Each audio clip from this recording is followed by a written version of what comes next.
And thank you for coming, and candidates, Mr. Reinhardt and Ms. Hortman. We appreciate you coming. This is the North Metro Mayor's one of our district forums that we're holding all across the North Metro area this year, and we appreciate all of you being here tonight, and the candidates for giving time of themselves to come and speak their positions to the public. This event is being recorded for cable presentation from now through the election. So the opening opportunity, Mr. Reinhardt wants to open with his opening statement. Hi, well, thank you. Thanks to the North Metro Mayors for holding this.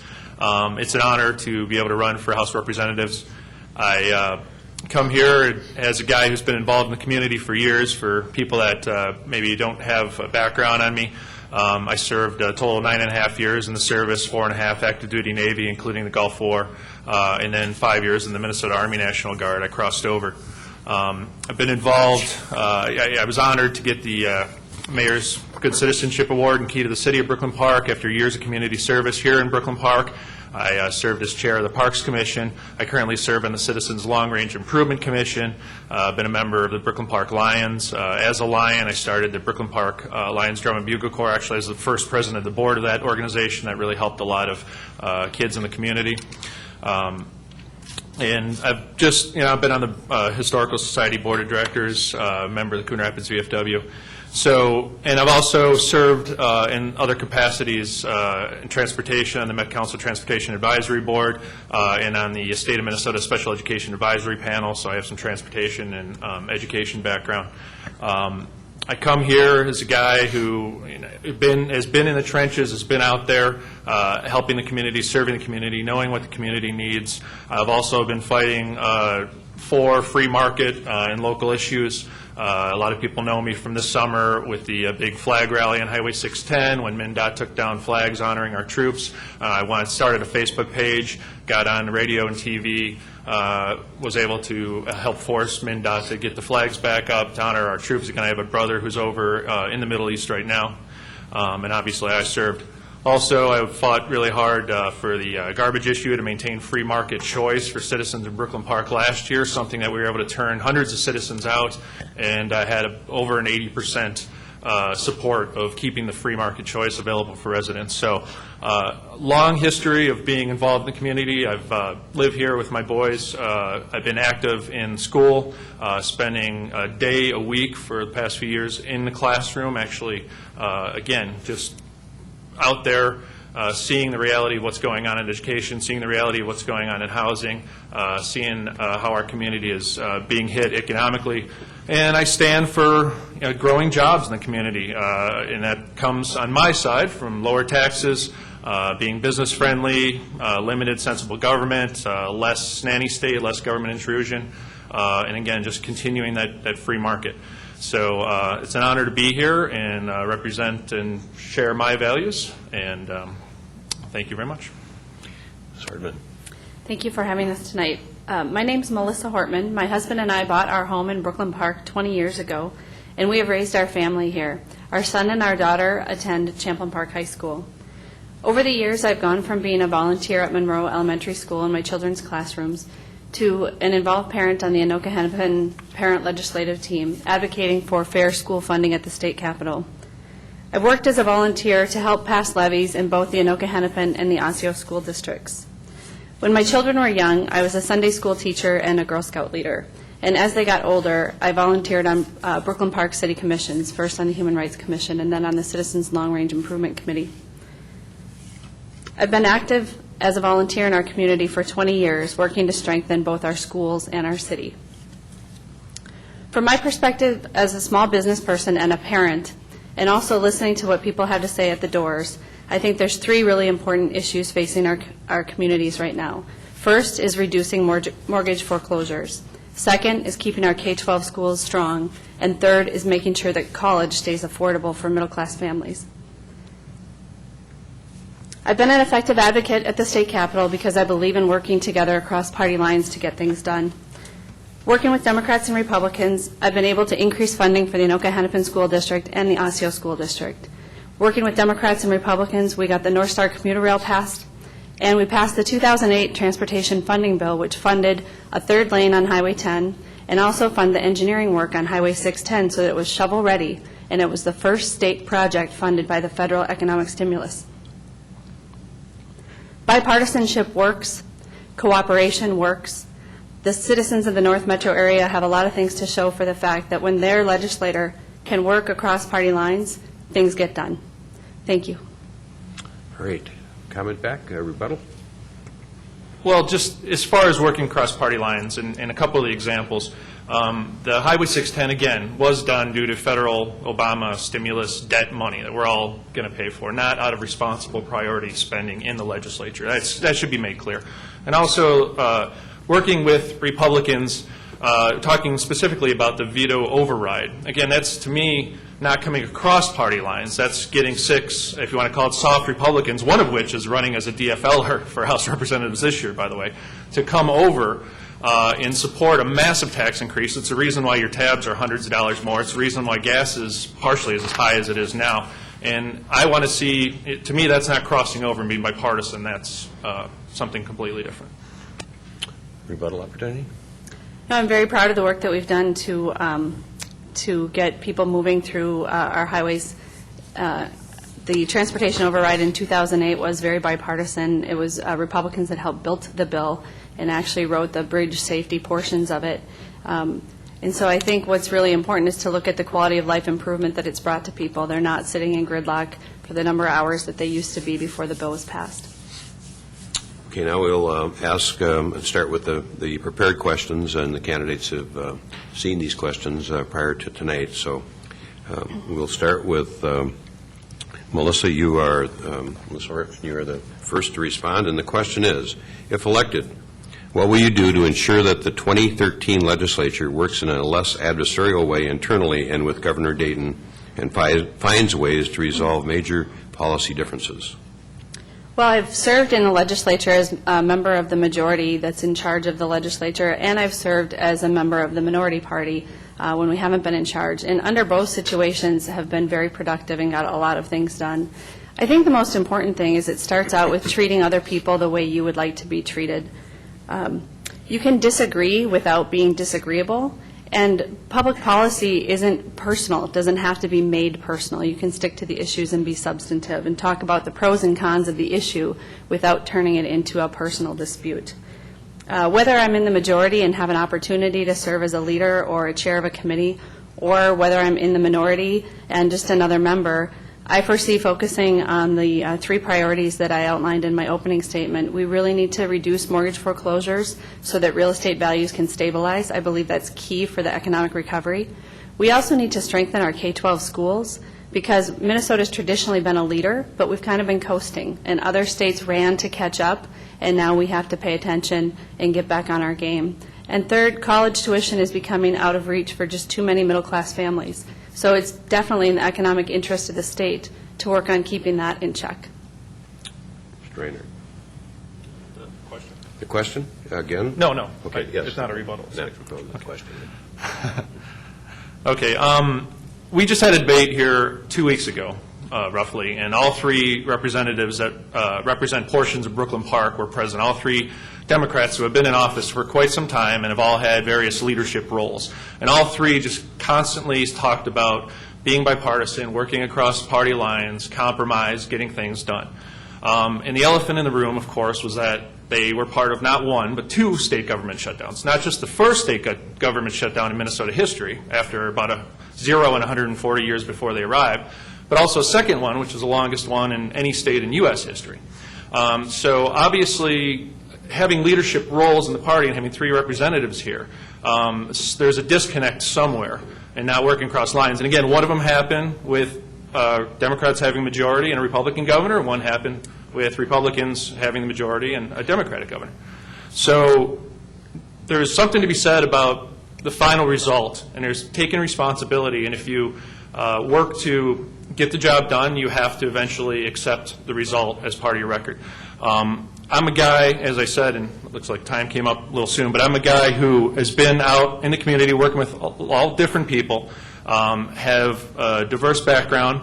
I am someone that is not beholden to my party. I will stand up for what I believe in, and again, it's a growing job, it's limited, sensible government, and I will work with anyone if it makes sense.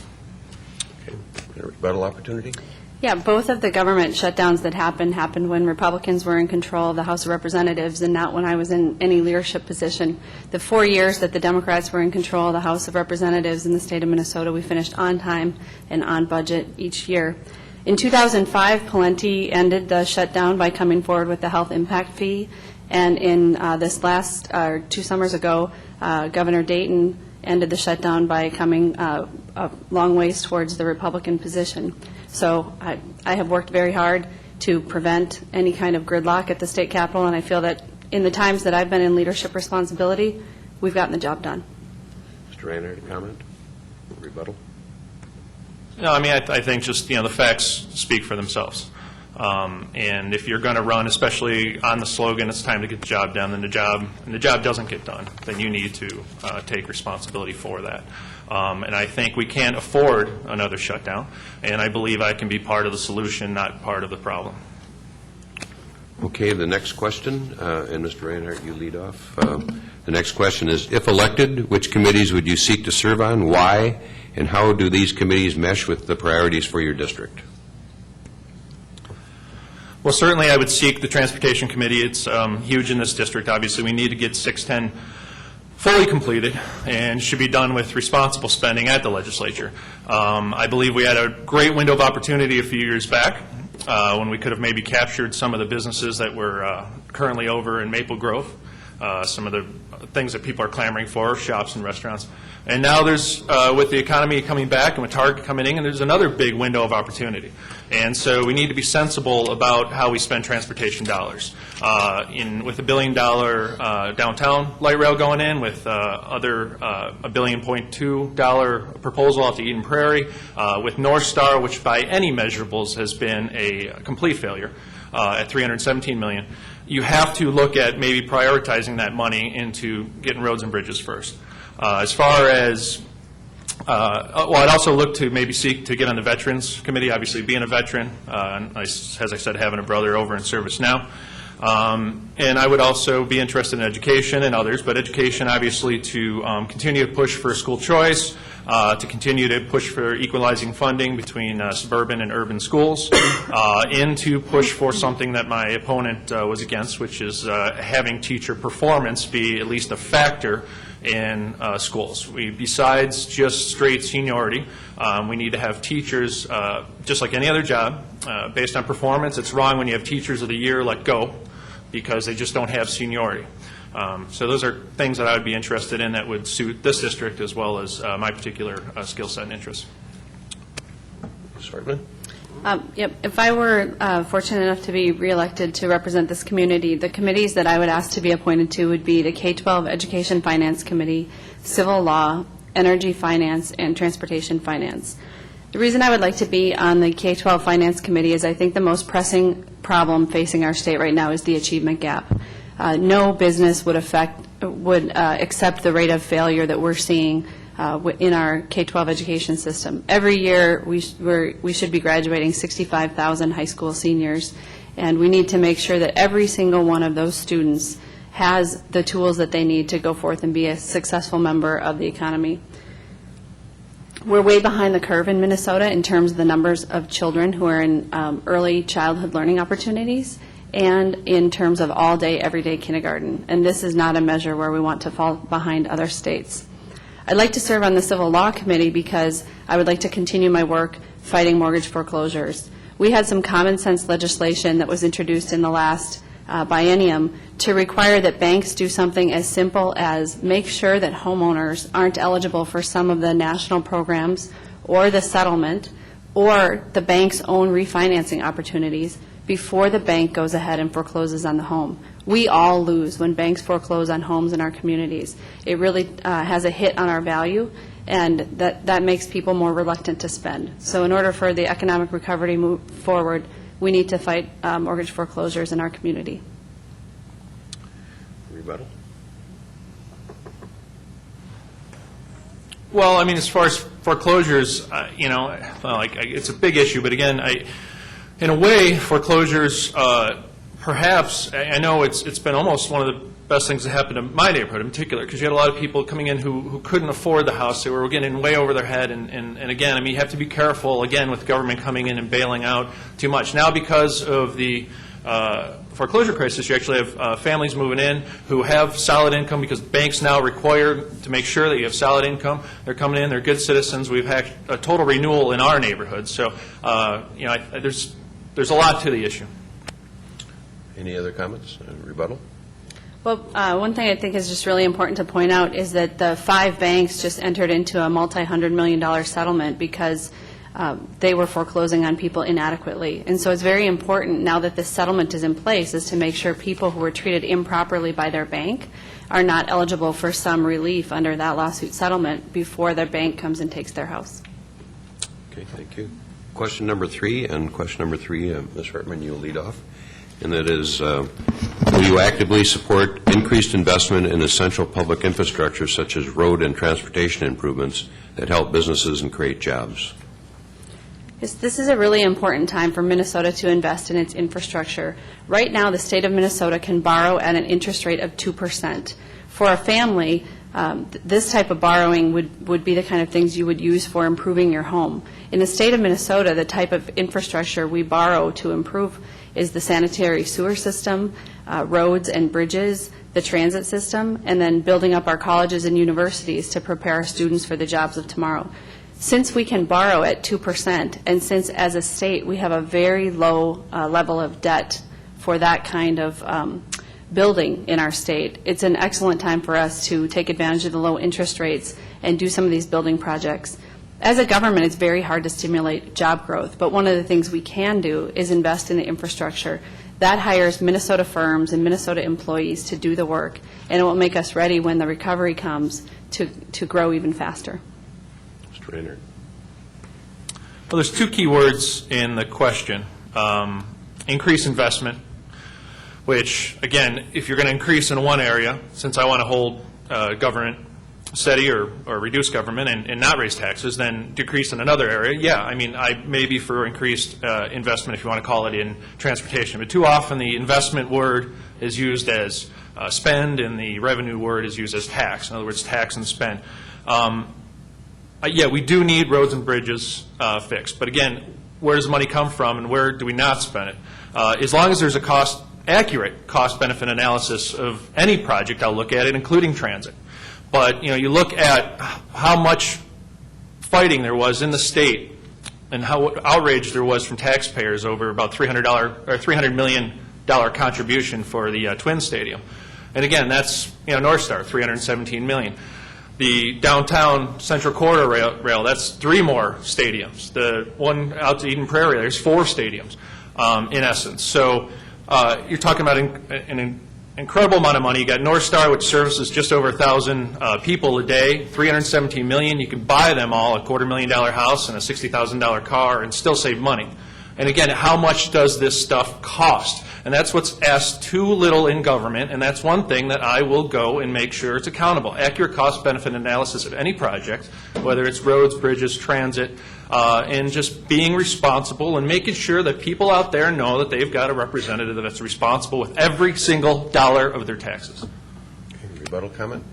Just I think it's important to look at the life of the asset and how many people will benefit from it over the entire life of the asset. So when you look at something like a North Star commuter rail, you have to look at the 30 to 50 to 100 years that will be in service, just like a highway extension. It's $5 million a mile to add a lane mile in our interstate system. It's really hard to justify that if you look at a small time window. But if you look over the long term, it's very easy to justify that as an investment in the future. Same as we would do in our families. You look at replacing your roof, if $10,000 to $15,000, but you know that roof will protect your family for the next 30 years, so it's worth making the investment. Rebuttal comment, Mr. Well, I could do 2 hours on North Star. But, yeah, the The bottom line is it's not taking the cars off the road. The money could be spent wiser elsewhere. We could get 610 done.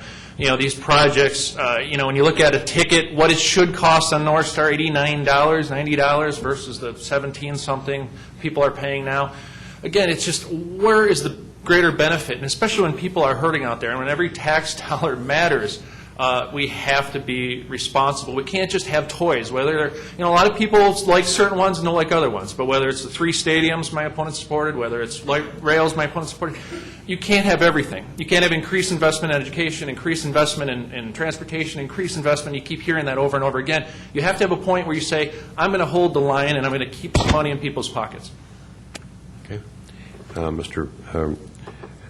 Reinhardt, you'll be first on the 4th question, and this question is an opportunity for you to ask Melissa a question and have her answer, and then you have to answer that question yourself. So you can start the question, sir. Okay. Well, my opponent, again, makes a lot out of her being bipartisan, crossing party lines.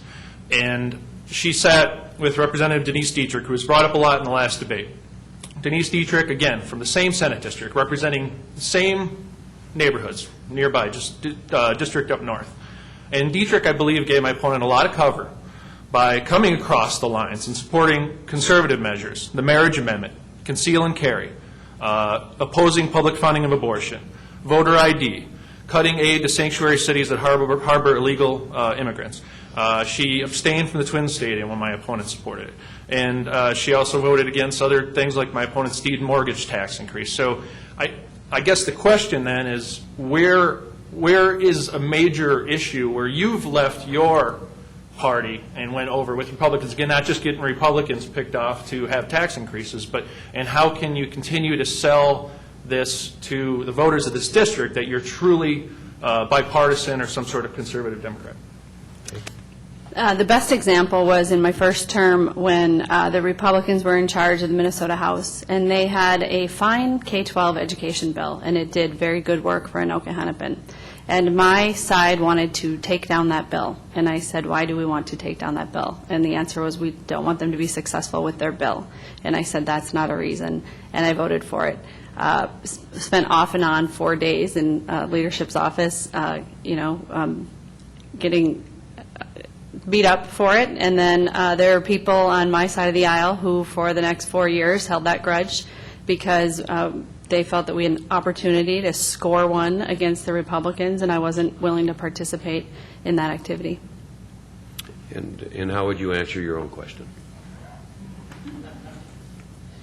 Well, I feel I do best represent the values of this district. If you look at any suburban district, especially the successful communities we have to our west and to our north, they're represented by Republicans, and they're represented by people that are making the community, making the cities business friendly. I would like to work with, finally, after years and years of one-party dominance in Brooklyn Park, that were years of decline, we got a Republican-endorsed mayor and Jeff Lundy in office. We got a Republican senator. And I think you've seen so much progress in the last 2 years with putting the Open for Business sign up in Brooklyn Park and seeing a turnaround that's happened in this city and in this area. And I think I can work with other representatives in this area. So in other words, I don't know if I have to present myself as some sort of real moderate or liberal Republican in order to best represent the values of this district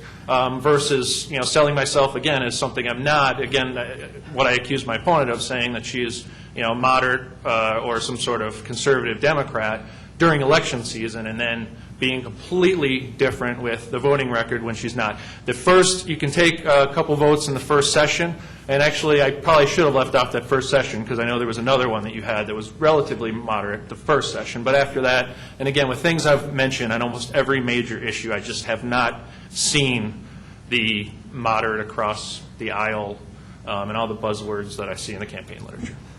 Okay, thank you very much. Now we'll move on to questions from the audience. And I have. I'm sorry, you have a question? I did that the first time, or in the last forum, and I apologize. You have the question. It's okay. It's boring. It's really wonky. So yours are probably going to be more interesting. But so my question was, given that gasoline is taxed at cents per gallon of a price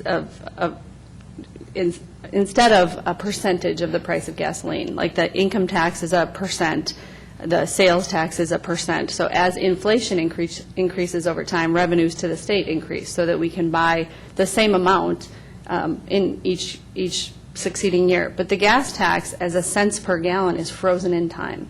And it's 100% dedicated to roads, only roads, not transit. In order to build roads and maintain roads and deal with the fact that inflation exists and makes things like concrete and steel and asphalt more expensive every year, how would you increase revenues to the transportation system to keep our investment level, given that inflation exists? Yes, and I would say that revenues to the transportation system were greatly increased. If a lot of people remember the Invest Vote Yes campaign a few years ago that passed, that supposedly was going to solve all of our problems and flush all this money into transportation, that passed. The big transportation bill that my opponent fought for that jacked up our tabs, so that's why every time now you're not paying $100 or $200 per your vehicle, you're paying $300, $400. That's through. The gas tax is through. And so why is this money not solving our road and bridge problems as is? It's the system is flush with money. Again, to me, it's too much priority, and a lot of it. Okay, the gas tax, you could say, is dedicated towards roads, but the MVEST is a sliding percentage. It could be, it's got to be a minimum of 60%, I believe. It could be up to 100, or it's 40 or 60%. So obviously, I believe there's so much money going into that transit sector that a lot of people seem to be in love with. And again, it's not really benefiting the suburbs. The suburbs continue to be an ATM, provides a lot of the tax base for whatever it is, and the money gets flushed downtown, so whether it's stadium, whether it's rails that cart people downtown, and more attention needs to be spent in the suburbs. And again, more attention, if you're going to have those taxes, and I agree with lessening them, but I would rather have more of the money be kept in people's pockets to spur the economy, to grow jobs, to increase the pie, so then everybody wins. And how would you answer your own question? Well, I think the most responsible thing to do would be to peg the gasoline tax to the rate of inflation for construction materials so that we can continue to maintain the system that we have and repair the things that are in need of repair, and also expand when we need a new freeway exit because of growing population, that we have the resources that we need to do that. Okay, thank you. Now we are going to move on to questions from the audience, and Mr. Reinhardt, you are first. This question: how do you plan to support education? What will you do to support accurate reporting of class sizes? Accurate reporting of class sizes? I wasn't aware that wasn't reported. Again, I've already stated some of the things I would like to see in education. Equalize some of the funding where Minneapolis St. Paul schools aren't getting thousands of dollars more than our schools, which in a lot of cases our classrooms don't look much different than some Minneapolis St. Paul schools, which is part of the reason I was put in the first place for English as a second language kids and so forth. So that increase school choice again, so we have parents deciding that they're not forced to send their kid to a school that they're not happy with, that's failing them. It helps the kid, it helps the student. And competition in America helps everybody.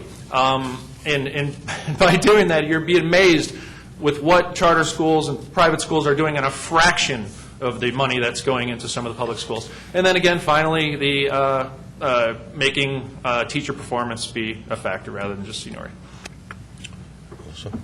I think we need stronger state support for schools so that less of the revenue locally is reliant upon property tax levies. I think the property tax is the most unfair tax because it's not based on a person's ability to pay. And having so much of our education funding rely on the local levies and the property taxes creates a very unequal playing field for our kids. Kids in Minnetonka and Hopkins that come from areas with a lot of commercial and industrial property have great levies. The revenue just flows in. The residents pay relatively little. The corporations pay relatively more. And then in our area, we've got a lot of houses. And so anytime we raise a levy, it's the homeowners bearing the brunt of that. So I'd like to see stronger state support for the schools. Okay, rebuttal? Well, again, I mean, each kid's getting, on average, $10,000, $11,000 from the state, plus you got federal money, plus you got your levies, so there's plenty of money. The property taxes, and I know, talking about property taxes, and I want to lower property taxes too, but I want to lower all taxes. And sometimes I feel that I just hear from the other side, like a pandering, that we're going to lower a few dollars in your property taxes, while at the same time, they supported several sales tax increases, gas tax increases, income tax increases, you name it. So again, taking a few dollars, putting a few dollars in one pocket but taking hundreds out of the other is the shell game that I think is being played, and I think we need to be honest about that as well. Rebuttal? No, thank you. Okay. All right, the next question, Ms. Hortman, you lead off. As a local election judge, I have witnessed almost all of our same-day registrations returned as challenged voters. What is your stand on voter ID? Well, I think it's a very expensive solution to a non-existent problem. We don't have a problem where somebody shows up and pretends to be Melissa Hortman in order to cast a ballot, like they might show up at Target and pretend to be Melissa Hortman to pass a check that doesn't belong to them. We have a hard enough time getting everybody who's eligible vote to actually turn out and vote in their own name. The other problem that I have with the proposed constitutional amendment is, how is a combat soldier in Afghanistan supposed to show his identification in order to get his ballot? The proposed language that's going forward does not make a provision for that combat soldier to be exempt from the requirement of showing identification in order to get a ballot. Mr. Reinhardt? Well, I strongly support photo ID. To me, it's one of the biggest no-brainers of this entire election. And again, I mean, you can bring up IDs can be and will be provided to people that need them. There's a little bit of a cost associated, but you know what? It's something that I think is worth it. It's something that I fought for, the right to make sure that every vote is counted. If you say there's not a problem, I think might be a little naive. But even if there was not a problem now, who's to guarantee there's not going to be a problem in the future? Let's lock down the system. Let's make sure that it's one vote, one person. Let's make sure we preserve the most fundamental of American rights. We can have the best voting system right here in Minnesota. Okay. Mr. Hortman, you lead off on the next question. I'm sorry. If you'd like to make a rebuttal. I don't think it's necessary. Okay. Thank you. Another comment? That's kind of why I thought the response was going to be. So, the light rail has placed a huge maintenance burden on the metropolitan cities. Are you for or against further expansion of light rail? Mr. Reinhardt, you start. Not at this time. I assume that they might be leaning towards North Star and expansion further with that. But yes, it has placed an enormous burden. North Star is losing over $1 million a month, on top of the $317 million it costs to construct it. Which, again, if you do the math, is you could pay off each one of these regular riders, $275,000 to $300,000, and still save money. It can actually be shut down by paying back the federal government $50 million, and you'd make that back up in 4 or 5 years, just saving on the operating expenses and selling off the cars and everything else. It's been something I think a lot was sold. A lot of people were starry-eyed when it came out, but the proof's in the numbers. Anoka County spent millions on PR, selling it to people. People were spending their own tax dollars and then getting something sold back to them, and I think they were sold a bill of goods on that particular line. Mr. Hortman? I think that light rail has been a good investment for the state. The Hiawatha line is very successful. The North Star line would be much more successful if it was its original route, and that is St. Cloud to Minneapolis, connecting the campus and the Veterans Hospital in St. Cloud to the Veterans Hospital in Minneapolis to allow those veterans to be served without having to drive. And the project was cut in half because prior legislatures did not take action. And we watched the federal money that would have funded that entire line go to other states in the country. Hiawatha Light Rail has also been very successful in terms of real estate values in the area and redevelopment. And North Star is very young compared to Hiawatha, and I fully expect we'll see that kind of real estate investment along the line. We've already seen what happened in Ramsey. A rebuttal comment? Where's all the development along the Hiawatha line exactly right now? Because I don't really see it. What's happening downtown in St. Paul with businesses getting shut down and moved out rather than businesses coming in a system that's just cannibalizing existing bus service anyway that was servicing the community. So, you know, again, I just think we have to be wise about these projects. And again, not saying no to any rail. I'm just saying let's have an accurate cost-benefit analysis of the project. It was never given to the former state rep, which is one of the reasons it was given why she lost. It was never given to a local businessman, which is why he started the Anoka County Watchdog. It's just, it wasn't out there. Comment back? Just another important line that is under examination right now is the Bottineau Light Rail line from Minneapolis to the Target campus in Brooklyn Park. And this is a huge opportunity for us. There's $1 billion worth of transportation infrastructure in Maple Grove, and it's that type of investment is something that our community deserves and will really benefit the Target campus also. Okay. Ms. Hortman, you lead off on this question. Since companies like Delta decided not to headquarter in Minnesota because of high corporate tax rate, over 9%, and stay in Georgia, 5.47%, should Minnesota lower the corporate tax rate? Well, first of all, it's my understanding that Delta moved to Georgia in large part because they wanted to break the unions, and they, by joining the workforces of the two companies, would have a greater possibility of doing that. And I think that that's really short-sighted, because I think if you don't pay your employees enough that they can use the service that you provide, it's really short-sighted from a business standpoint. I think Bill Clinton said it really well in at the Democratic National Convention that, you know, GM pays their employees enough where they can afford to buy a car. That's better for the employee, and it's better for General Motors. So I think the merger really didn't have all that much to do with our tax code. It had a lot more to do with the consolidation in the industry. And that merger never should have been approved. You know, that was under George W. Bush. And the argument that Senator Klobuchar and others made was that consumers would pay. As soon as that sort of monopoly power came into the marketplace, Minneapolis-St. Paul consumers would pay more to get where they're going, and we've definitely seen that. Mr. Reinhardt? Well, you can read into other factors why Delta might have moved, but I do follow the legislature and I do follow committees, and I do remember that specific testifying at that committee where they rounded the numbers, but they said you have 9%, Georgia has 6%. So that's why we're moving. So that's you know, and beyond businesses, it's now because of global commerce, because of telecommuting, people working online. It's not just businesses anymore. It's people moving with their feet. And in previous, in the last campaign or last candidate forum, I told my own personal story about how, with my boys being visually impaired, we almost sent our boys to a school for the blind in Florida. And my wife's job, which could be done online, would pay a third of our mortgage right off the bat.